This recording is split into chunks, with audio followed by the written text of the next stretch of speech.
Ataque do Futuro de hoje, a gente vai falar do qual será a próxima Atlantis, né? A gente tem acompanhado aí as mudanças climáticas, processos erosivos, a elevação de nível do mar, que pode comprometer aí marcos históricos, né? Regiões do mundo, né? Que são ali praticamente um sítio de estudo a céu aberto, né? Que ajuda a gente a entender, compreender e estudar a história que ficou para trás. E pode estar comprometido, né? Também por ação de grupos extremistas, né? Que acabam destruindo parte da cultura que não lhes pertence, né? Como uma forma de protesto ou como uma forma de opressão, né? Do povo conquistado, né? Na questão climática, a gente pode começar com a referência que foi dada aí embaixo, né? Para as pessoas terem um contexto mais da realidade, né? E da realidade ali que está extrapolando é da África, né? Tem muitos ali, dá exemplo de Zanzibar e de vários outros países ali, tem uma listagem, né? Que foram feitas entre diversas nações que podem, desde de questões assim de marcos históricos a também mata nativa densa, né? Que aconteceu há pouco tempo atrás, né? Que está citado aí no texto, que está na descrição. Que foi engolido pelo mar, né? Subiu o nível do mar e erosão também costeira, né? E essa erosão, junto com a subida do nível do mar, engoliu parte da mata e tem uma previsão clara de continuar acontecendo em várias partes da África, né? A questão climática acabar destruindo o que se tem, né? De sítios arqueológicos, né? Que são a céu aberto, que tem muita história ainda por trás, acabarem sumindo. E o que isso pode ter de desdobramento se a gente pensar em escala global? Eu lembro, assim, de alguns pontos históricos, a gente fala muito da África, né? Mas claramente você vai para algum lugar ali, quem já fez algum tipo de viagem para Roma, ou passou por ali, né? Ou quem já viu por Google Maps ou Google Street View, muito claro ali, o Coliseu ele não é mais o mesmo faz muito tempo, eu pude conhecer lá antes de destruir, porque realmente está em ruína e está caindo aos pedaços. O governo italiano não está tratando da forma correta, como deveria o local, nem em termos de reconstrução, nem conseguia manter a estrutura mínima dele que tem. Então a gente já sabe, eu já, depois de ter visitado, eu queria saber, poxa, se um dia no futuro eu tiver a chance de conhecer algum outro, nos moldes do Coliseu, por mais da história pesada que teve, que a gente reconhece, né, com uma arena como utilizada para perseguição de povos religiosos ali, cristãos envolvidos, né, e de povos escravos que estavam ali, um marco histórico para a gente lembrar também do que não deve ser feito e colocado em arena, que a humanidade não deve fazer no futuro. Mas eu queria saber em qual outro lugar teria uma lembrança disso e onde poderia ser visitado. E que eu saiba, só tem na Turquia, né? E lá o Coliseu deles está intacto. Então, vai ter alguns que a gente está habituado a... Hoje em dia, a cultura Coliseu, nosso, é Roma, né? Tem o Império Romano, berço do Império Romano é a Itália. Mas muitos dos relicários que a gente tem, né? Vão sendo destruídos ao longo do tempo, seja por ação humana ou natural, que a gente não vai ter mais esse imaginário, não vai ter essa relação, né, cultural com aquilo. O que acontece? A gente pode ter guerras apagadas da memória do povo, opressões, todos os tijolinhos que foram construídos, né, desde coisas muito violentas que aconteceram, que a gente aprendeu com aquilo e não voltou a repetir, a gente não trouxe de volta governos opressores ou pessoas que se utilizaram do que tinha ali, né, para subir no poder e acabar com tudo, justamente porque esses pedaços de história foram construídos, esse mosaico do que é a história humana, né, ela foi se desenvolvendo a ponto da gente conseguir, em algum denominador comum, e falar assim, isso aqui não é aceitável, isso é aceitável. Então, se a gente começar a destruir esses pedaços, o mosaico vai ficar todo esburacado, e não vai ter aquelas experiências que a gente aprendeu no passado, levando para o futuro. Pode mudar a face da humanidade. Ou coisas ruins que a gente fez com outros seres humanos irmãos, que a gente, muito possivelmente, não replicaria se tivesse, né? Todos esses lembretes do que foi feito no passado, né? Imagina se você perde um lugar que nem o Auschwitz, que virou um museu a céu aberto, né? Então você acaba perdendo completamente, né? A gente às vezes fala assim, essa história aqui é bacana, tal, tá faltando umas peças no quebra-cabeça, né? A gente tá falando sobre o quebra-cabeça inteiro, né? Não só uma peça. Então vai ficar muito questionável, né? Se aquilo realmente aconteceu. As pessoas vão esquecendo hoje, né? Já tem gente negando, né? Coisas como o Holocausto e outros períodos de governo que teve, né? Então, o que vai acontecer se realmente sumir, né, essas evidências, né, físicas, essas provas concretas, né, do que aconteceu? Vai ficar o escrito, mas a gente já falou também inúmeras vezes de que o que está escrito não necessariamente vai ser tolerado como verdade. As pessoas vão criando realidades alternativas e tudo mais, né? Tem um filme sobre uma pesquisadora, acredito que era judia ela, né? E teve um senhor na Inglaterra, se eu não me engano, que estava negando abertamente, ela era acadêmica, né? E ele estava negando tudo que era propagado falando sobre o Holocausto, né? Tudo que era relacionado ao tema, falando que nada daquilo existia. E isso numa época que foi muito mais próximo do que tinha acontecido do que hoje em dia é. Então foi revisitado os sítios e que aí já estavam em ruínas, né? Alguns deles, desde câmara de gás que foi utilizada e tal, porque uma pessoa foi lá porque tinha um pouco mais de proeminência, né? E também municiado por grupos que no geral são grupos de uma determinada posição política, né, ou que são supremacistas internos, né, nacionalistas, né, ao extremo, que foi lá e corroboraram com esse cara para tentar tirar o peso um pouco da carga que teve do Holocausto. Então o filme todo fala sobre isso, são relatos reais, e a gente fala de um cara que fez isso numa época que podia ter acesso a muito do que tinha sido feito, porque não era uma coisa muito distante do que tinha acontecido. Talvez algumas décadas, uns 40 anos, ainda era contornável. Mas se a gente pensar numa escala de 200, 300 anos, caminhar lá para o futuro. Como é que se molda a cabeça de alguém se ela tem muitas gerações atrás que aconteceu muitas coisas horríveis que a humanidade fez, ela não tem nenhum relacionamento afetivo com aquilo, não tem avós, não tem laços diretos, né? Então não tem um relato mesmo de uma pessoa que participou daquilo. Muitas das pessoas que, agora falando do Holocausto, se eu não me engano, estão falecendo as últimas pessoas que fizeram parte daquilo ali, né? Desde oficiais nazistas, que teve um há pouco que estava sendo julgado na Inglaterra no fim da vida dele, e ele acabou falecendo na prisão, né, nos julgamentos finais que teve ali. Imagina se você torna isso um padrão. A humanidade futura não ter nenhum tipo de elo e nada que possa manter a história viva, né? Talvez aí tenha um espaço para a tecnologia entrar também, para ela conseguir tornar vivo, né, com VR, que não seja, claro, a gente não quer também criar trauma nas pessoas no processo, mas que você consiga, com fidelidade, retratar aquela realidade e com formas de você comprovar aquilo e reconstruir, entendeu? Cenas da humanidade anterior, de 200, 300, 400 anos, se a gente pensar num futuro muito distante, para lembrar as pessoas daquilo ali, de como foi. Porque se você não tem aquilo na carne, ou se você não tem pessoas que têm acesso àquilo ali na carne, vira um prato cheio para conspirações que são totalmente infundadas. É uma coisa você questionar a realidade, que é compreensível. Agora, você tem que questionar com propriedade, com base, né, com conhecimento, com troca de ideia. Agora, você chegar na frente de uma pessoa que participou daquilo e você negar aquilo ali como foi feito no passado e algumas pessoas estão fazendo agora, é extremamente problemático. Se você não tiver nem as pessoas para falarem, imagina o nível de dificuldade que vai ter para colocar na cabeça das pessoas que aquilo ali é importante, né? Tem uma franquia grande de games, né, da Ubisoft, que chama Assassin's Creed, que geralmente quem gosta de história busca muito, né, porque eles tentam fazer o jogador reviver momentos da história, né? Eu não sou fã da série, né? Embora seja boa, seja respeitada, né? Joguei um pouquinho da Revolução Francesa e você vivencia assim, queda de Bastilha, e tal. Então talvez alguma empresa de game, né, possa fazer isso. E eles já fizeram, inclusive, com o Egito. Teve uma versão no Egito que você podia ou jogar ou tinha a opção de museu, né? Você fazia um tour pelo Museu da Cleópatra, cara. Era muito legal.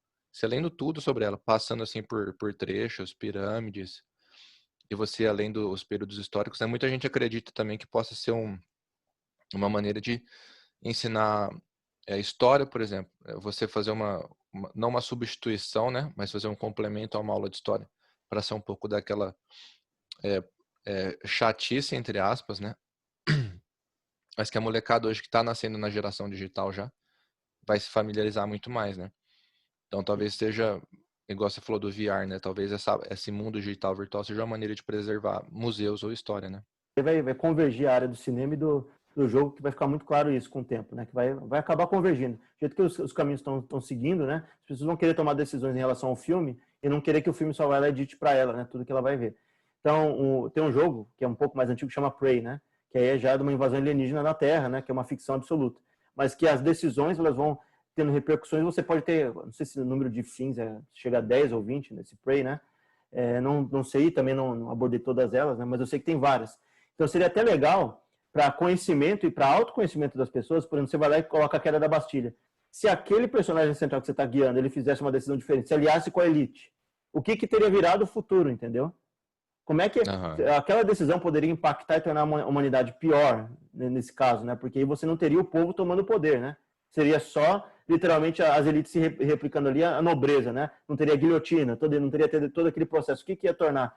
Para aprendizado, entendeu? Que as decisões que o ser humano toma no passado, elas impactam no futuro. De decisões simples que podem se tornar erros homéricos. Eu conheço o Assassin's Creed, vi inclusive o filme, né? Que era com o Fassbender, né? Que ele faz o personagem principal, se eu não me engano, né, no filme. E é uma das franquias que, assim, eu tenho um pouco, porque tem partes da história que eles podiam ter colocado, né, ao longo aí, que ainda pode, talvez vão fazer no futuro, né, e que seria muito mais central. Se a gente conseguir tornar a ideia também de não só ser um jogo, né, a pessoa tratar aquilo ali como uma realidade, né, tão imersivo a ponto dela levar a sério aquilo, para também não ficar algo lúdico, né, porque se você torna uma cena tão pesada da humanidade como algo lúdico, pode confundir, né, a interpretação das pessoas e a forma como elas veem aquilo ali. Banalizando um assunto sério, né? Imagina as pessoas que hoje em dia questionam. Eu questiono partes da história como elas são retratadas, mas com muito critério. A civilização, ela se montou, foi em cima de tijolinhos e ao longo da história a gente foi construindo o que a gente tem hoje. Por exemplo, tem gente que vai lá e questiona coisas que hoje em dia ajudaram a humanidade moderna a erradicar muitas doenças, né? Processo de vacinação. Tem muita doença que saiu do meio do caminho. Teve erro no meio do caminho? Teve. Teve problema social no meio? Teve. Mas o plano geral do que isso ocasionou para a gente foi bom? Foi benéfico ou não? Erradicou doenças que antes matavam muito a população. Tinha problema de inanição. Então, você tem partes da história sendo apagadas ou questionadas que são problemáticas. Agora, você questionar, por exemplo, a gente fala da colonização. Ninguém foi lá e pegou a perspectiva dos índios, ou dos escravizados, ou de outros, né? Pegar e fazer um mosaico de opiniões para, bom, isso aqui tem uma visão geral de cada um deles, a gente consegue ter uma noção dos interesses de cada um. É uma coisa. Agora, quando você vem com tudo abaixo e fala que nada disso existiu sem fundamento nenhum, você ajuda a destruição climática como está sendo feita. A destruição humana de você pegar martelo ou bombardear com dissidências terroristas, né, para a gente não citar nomes e também não dar promoção para quem não deve, que eles fizeram, a gente acaba fazendo isso de forma metafórica. Quando a gente vai lá e questiona tudo e quer vir com tudo abaixo nesse sentido.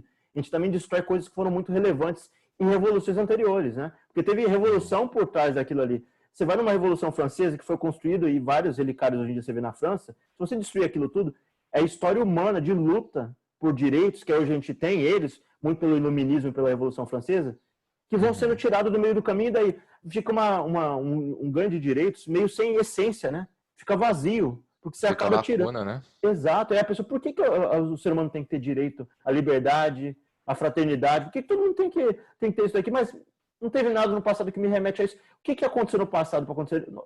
Teve opressão, teve muita coisa ali, né? E aí a pessoa esquece e apaga da mente. E aí o que você faz? Você abre um plano muito claro para um louco tirano, um cara que quer mandar em todo mundo, tomar o poder. Porque ninguém vai ter um memorial do que é ter um ditador no lugar. Né? E é por isso que é importantíssimo, Bira, você falou, né, de preservação desses lugares. Tem coisa que provavelmente vai fugir ao controle, né? Mas seria bom antecipar e tentar fazer uma transição desses lugares, né? Para pontos mais protegidos. Quando os espanhóis chegam aqui, eles destroem tudo que eles encontram lá que tem de templo azteca, Machu Picchu, tudo espalhado pela América do Sul, América Central, né? A gente não ia ter hoje, né? Não ia ter o ponto turístico pra galera ir lá tirar selfie, né? Tirar selfie no lugar errado, na hora errada, igual a gente viu no... Você lembra dessa foto, né? Que foi uma chinesa, mas aí é também questão cultural, né? Não é só esquecimento. É porque tem contextos, né, do Extremo Oriente que talvez eles não conheçam do Ocidente. E vice-versa, né? Do Ocidente com o Oriente. Mas ela tirou uma selfie, mas fazendo pose, arrebitando a bunda, fazendo negócio a chinesa, na frente do Memorial do Holocausto, se não me engano, em Berlim, que tem uns totens, né? Essa dominação de quem chega e conquista, destrói tudo. Às vezes a pessoa não consegue, mas imagina assim, coloca no lugar, né? Pega talvez uma coisa que seja símbolo assim, de certo modo mundial, né? Uma catedral de Notre Dame, por exemplo. Imagina dizem, né, que a França se rendeu só para não destruir, né, o que ela tinha de construído de arquitetura e tudo, né? Imagina se o nazismo chega lá na França e fala, não, isso aqui é uma representação de uma abominação de uma religião contrária, destrói isso aí tudo. E os caras põem a catedral abaixo, né? Então você destrói o que faz parte de contar a história, né? O Hitler, ele tinha, né? Muitas vezes tem muito facilmente aí no Google você dita, ele era um artista, né? Quando era mais novo, o Hitler. Então, mas ele acreditava no pragmatismo, né? as escalas perfeitas, mais ao greco-romano, né? Aquelas estátuas perfeitas ali, a pintura, né? Bem proporcional e tal. Então, tudo que fugia daquilo era esteticamente hediondo e feio. Dando exemplo do que o trabalho do Picasso faz, né? Tem o Guernica dele, que é tudo fora de escala, e aquilo ali é para dar um impacto forte, que você vê pedaço de membro humano junto com boi, né? Pedaço de boi. Quando Franco É para bombardeou... incomodar mesmo, né? Exato, mas quando Franco, o ditador espanhol, com a ajuda do Hitler, né? Bombardeou uma cidade basca, né? E literalmente pôs tudo em frangalho. As pessoas ficaram pedaço de gente, de animal para tudo quanto é lado. Então você vai colocar, se fizesse uma arte dessa toda estética, com tudo proporcional e tal, ia ter o mesmo impacto do que você colocar olhos maiores, boi e tal, não sei o que, você cria um mosaico muito mais impactante naquele tipo de arte, que tem a sua finalidade naquele contexto, né? Uma forma de explicar a arte junto com a história. Então ele foi lá e destruiu uma parte disso. É porque aquilo ali não abominava ele, mas outras partes abominavam, né? Começou um movimento assim, né? Não é nem um movimento, mas conversas, né, sobre a possibilidade de você tirar disciplinas como história e geografia da cartilha, né? Do currículo obrigatório, né? Porque com a desculpa assim de que a formação, o mercado precisa muito mais do conhecimento matemático, disso, daquilo outro, de um português, de uma outra coisa. Então, imagina você tirar a história da escola, cara. Fora, somado a essa quantidade imensa que a gente pode perder, né, de história, de marcos, né, de construção, de civilização, de museu, e junto tudo isso você tirar essas disciplinas da escola. Então, você vai literalmente apagar tudo o que aconteceu antes. Tem gente que acredita que os livros de história, né, estão narrando algumas coisas de forma imprecisa. A questão é, quando você faz um argumento, você tem que questionar com embasamento. Se você não tem base nenhuma e você vai para o campo da conspiração absoluta, você destrói um muro ou destrói uma construção que foi feita inicialmente para construir algo para o bem da humanidade. Para a gente conseguir chegar num ponto onde a gente não está erradicando ou limpando, né, para baixo do tapete, né, tudo que é indesejado por uma minoria de pessoas que podem estar mandando naquele momento. Como no caso ali que a gente viu dessa dissidência terrorista que estava fazendo aquilo ali, teve no meio dessas destruições que ela fez, uma dissidência foi lá e tinha também o mesmo modelo de religião deles, tudo bonitinho, mas adoravam um profeta que aquela dissidência não aceitava. Destruiu mesmo assim. Então ela falou, destruiu, entendeu? Porque uma minoria estava lá, ou seja, nós como seres humanos a gente discorda de muitas coisas, mas a gente tem que ter um ponto que é laico, né? Ou que nem todo mundo acredita, que a gente compartilha essa realidade entre todos, para ter um ponto intermediário que as liberdades de pensamento possam ser respeitadas, né? E se a gente chega num mundo desse e apaga a história, a gente está também transgredindo a capacidade do ser humano de acumular história e debater aquilo ali, debater uma realidade comum. Daqui a pouco a realidade comum não vai existir, porque muitos traços da realidade comum anterior não vão estar lá. E como é que a gente vai compartilhar pensamentos, compartilhar história, tradição, para a gente ver mais à frente, né? Tá tudo para trás e tudo destruído, né? Ponderar os erros, né, do passado. História geralmente, né, ou quase sempre, é contada pela perspectiva do vencedor, né? Então, você tem vários monumentos assim que enaltecem, né, a bravura de uns, a bravura de outros, né? E teve recentemente, né, não vou nem entrar no mérito se está certo ou não, que foi a galera movida pelo movimento lá do Black Lives Matter, né? E o pessoal saiu destruindo assim estátua de pessoas que foram racistas históricos, né? Convictos, e derrubando porque, né, até entendo, né, uma ofensa, né, você enaltecer assim uma figura, mas será que a gente não está interferindo na história também? Talvez não derrubar o monumento, mas pôr a história ali, escrever o que aconteceu, né? Aqui fulano de tal, não sei o que tal, abre aspas ou abre parênteses ali, né? É racista, não sei o que tem, não sei das quantas. Então você conta a história, mas você não deixa de apontar o erro daquele cara. Confrontar, você pode, não, esse cara aqui ajudou sei lá, na expansão de tal império, de tal coisa, ajudou na independência de tal país ou na independência de tal povo, mas era um racista, assim, aquilo outro. Também sou contra apagar certos pontos da história, por quê? Você vai lá e tira a estátua do cara. E esse cara que antes as pessoas puderam saber que ele era racista porque vasculharam a história dele, foram atrás de documentação, porque ele estava sendo enaltecido da forma indevida, do jeito que estava sendo feito ali. Se você realmente apaga o cara da história, ninguém vai lembrar que ele é racista, ninguém vai lembrar o legado que ele deixou para trás, tudo que ele fez de mal. E aí o que acontece? Daqui a um tempo, dá 2, 3, 4 gerações, as pessoas vão olhar para trás e mas tá, o nome do cara tal não está registrado em lugar nenhum que ele fez nada de mal. Poxa, mas esse cara aqui talvez tenha ajudado a construir e fez tudo certo. Ninguém tem reticência. Se você apaga o cara da história, você também apaga os delitos dele, não só as qualidades ou talvez o que ele foi enaltecido. Você apaga tudo. Você tira o nome dele. Alguém vai poder questionar se existiu racismo ou não. Isso, você tira uma pecinha que pode ser importante, você tira completamente. O que acontece? As pessoas não vão entender por que precisou ter luta dos direitos de minorias, de povos afrodescendentes e de outras formas. Você tira um fator ali que é necessário para aquele tijolinho. Um muro ou uma construção, para ele ficar em pé, você não pode ir tirando o tijolinho da estrutura principal dele, das colunas. Se você for tirando, vem abaixo o sistema inteirinho.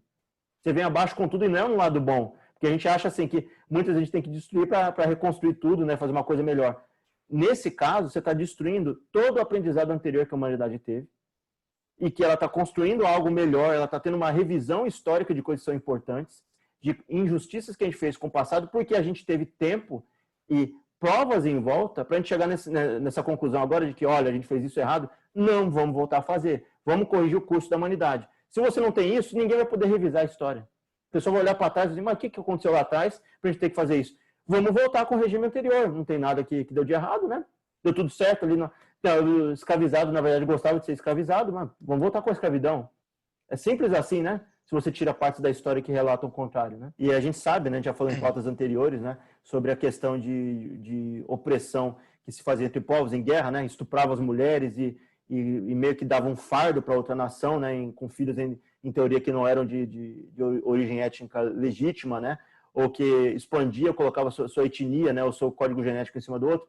Esse tipo de forma de combate que foi feito aí com ação humana nada mais é do que um relicário do passado, que se fazia também, que é tentar destruir sempre o outro. Tanto que a gente vê muito isso na Europa, né, em vários lugares, construções, até em Jerusalém, né, construções de templos em cima de templo, né.